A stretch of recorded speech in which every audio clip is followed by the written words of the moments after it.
Today's video is sponsored by Camel City Mill. Over the years, I have made it very clear that I don't like mud. Matter of fact, I despise it. And I think the reason is I used to work in the mud quite a bit, and I just don't like it. As you can see, our driveway, the parking area, all the way down to the Woodyard, mud-free, no soft spots. I built this road all the way out to the clearing. It's about 1,000 feet long, good and solid, no soft spots, no mud, which all makes me very happy. But I got this big soft spot right here. Now it's trying to dry up a little bit right now, but what happened is when I built this road, there's some big roots from that nice red oak tree right there that come down through here. And I couldn't undercut this very much. That's why there's kind of a little hump right here. And I ended up with this. So we're going to take care of that right now. The best way to do this would be to undercut all this until you get to something, you know, relatively solid. You could even put some geotextile down and then build it all back up with rock. I still don't want to get into those roots. So I think what I'll do, I'll take the mini skid and I'll work it from that side right there, because the roots are coming this direction. If I would come in, boy, chickens are making a lot of noise over there. If I'd come in from this side right here, I would get under those roots, which I don't want to do. So let's get this taken care of.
I use this mini skid all the time, and I actually think that's the first time I've dug anything with it. Usually I have some other type of attachment on there, but I'm not sure there's a bottom to this right here. It is definitely tightening up. I got the worst of it out of there and then tracked it in as best I could. I think what I'll do is go get just a couple ton of number 3 rock, which is about that big.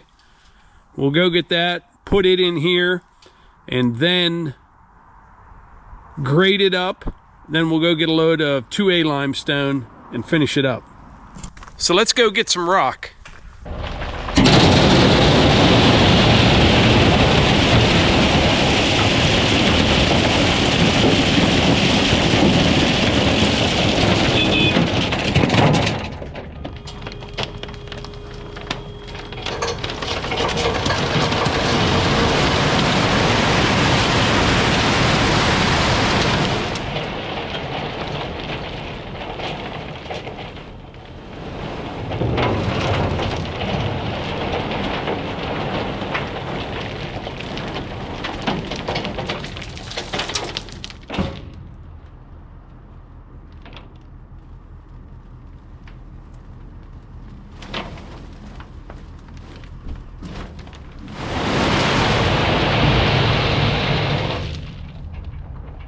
So that is 1.8 tons of number 3 rock right there. Maybe a little bit more than I need. I don't know, that hole will eat it up pretty fast. But this rock will keep it down at least 3 inches from finished grade. And then we'll put 2A limestone on top of it. If I have any extra, I will just take it down to the Woodyard. I've got plenty of places down there. I didn't dump it right in the hole for 2 reasons. 1, I'd rather push it in where I want it, and 2, I'm going to be another 45 minutes to go get the 2A limestone. That'll help dry that out some more while I'm gone. All right, I'm going to head back to the stone yard, and I made myself a quality ham sandwich. I love a good ham sandwich. And you know, Melissa just filled me in on something the other day. She has been keeping this secret for decades. I made a ham sandwich, and I like just a little bit of real mayonnaise on it. Not Miracle Whip. Real, like Hellmann's mayonnaise. And she said, put a little mustard on it as well. And I'm not really a mustard kind of guy. Like, I don't put mustard on a hot dog, just ketchup, a little bit of onion. And I said, no, I'm not going to put mustard on there. I put mayonnaise on. She goes, trust me, put a little bit of mustard on there. And I did, and it's delicious. And here, she's been doing this for years and never told me about it. Earlier, I mentioned that today's video was sponsored by Camel City Mill. These socks will change your life. They're the greatest socks I've ever seen or heard of. And if you don't believe me, read through some of the comments from other people that have bought these. They are fantastic. They wick sweat 35% better than cotton or polyester socks. They'll keep your feet comfortable throughout a 14-hour work shift. They keep your feet cool in the summertime, warm in the wintertime. They stay up, which is a huge thing for me. There's nothing worse than, like, whether you're in work boots or hunting boots and you're out hiking around and your socks fall down. That does not happen with these. They're just super comfortable. They're a good quality American-made product. 100% made right down in North Carolina. They're fantastic. They really are. And like I said, read through some of the comments. Everybody loves them. I didn't know there was a sock out there this good until I put the first pair on my feet, and they're fantastic. Get 10% off my favorite work socks from Camel City Mill with code Morgans10. Link in the description. All right, pulling back into the stone yard. He kept my empty weight from my last trip, so I don't have to weigh in this time. This is the 2A limestone right here. It's crazy. It's like 65 degrees, but you forget we just had winter. I mean, I'm not saying it's over yet, but there's big clumps of frozen stone there he was busting up. Takes a long time when it's down there in the pile.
Chelsea's bar.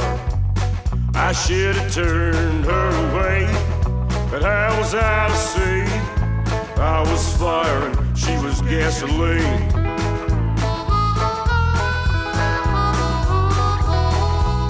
But we were both sad and lonely after what death had done. But like rattlesnakes kicked across the ground. Our true loves were dead and our hearts were full of grief. I was fire and she was gasoline. Good God, I was fire and she was gasoline. But we helped each other out, Lord, to ease some of the pain. Best friends and lovers most of the time. But I would go mad when she would turn mean. I was fire and she was gasoline. Yeah, I was fire and she was gasoline.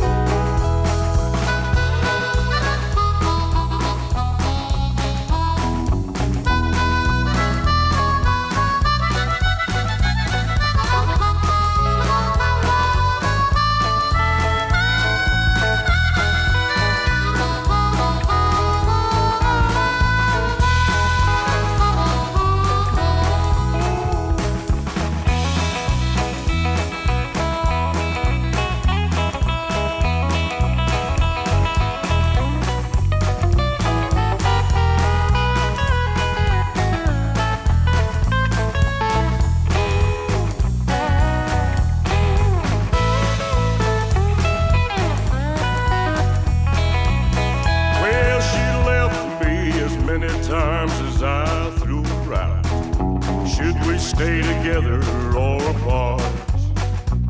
But it's hard to be alone and the future to see. I was fire and she was gasoline.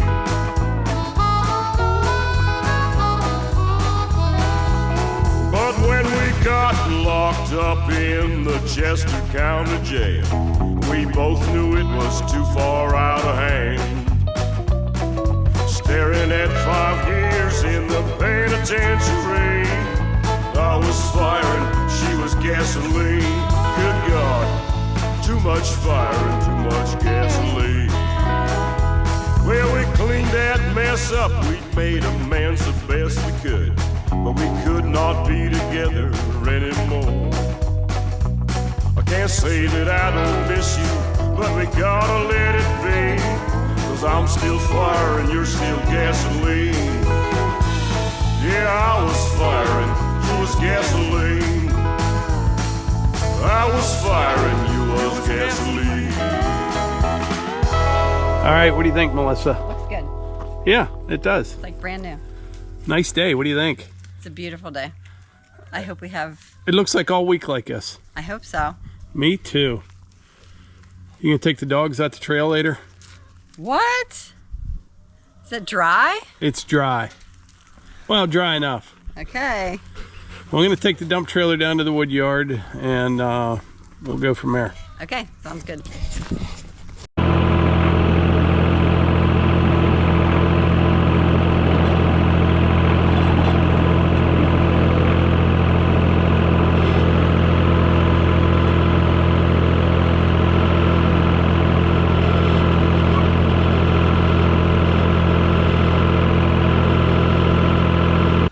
I got the dump trailer put in place here. We're going to load out a load of firewood tomorrow and then get the wood bunker all cleaned out and get ready to start fresh again.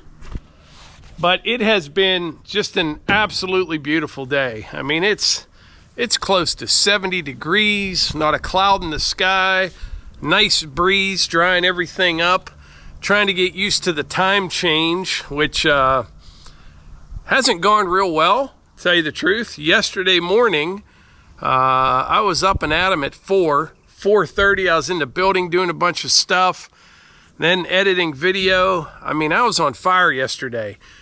Got all kind of stuff done, right? About 4 o'clock in the afternoon, I'm exhausted. I mean, I'm wiped out. Had some dinner, and I said, you know what? I work for myself. I'm going to take a nap.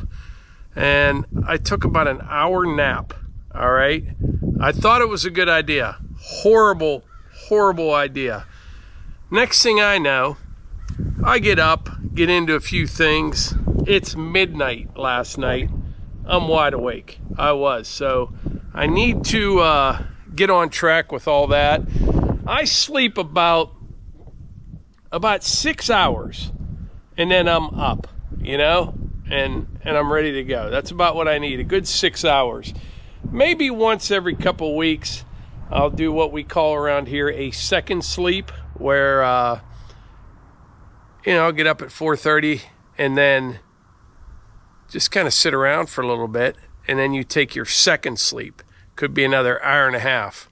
So occasionally I do that as well, but I don't know about this whole time change thing. I wish they would just leave it alone, right? Just pick something and quit messing with it.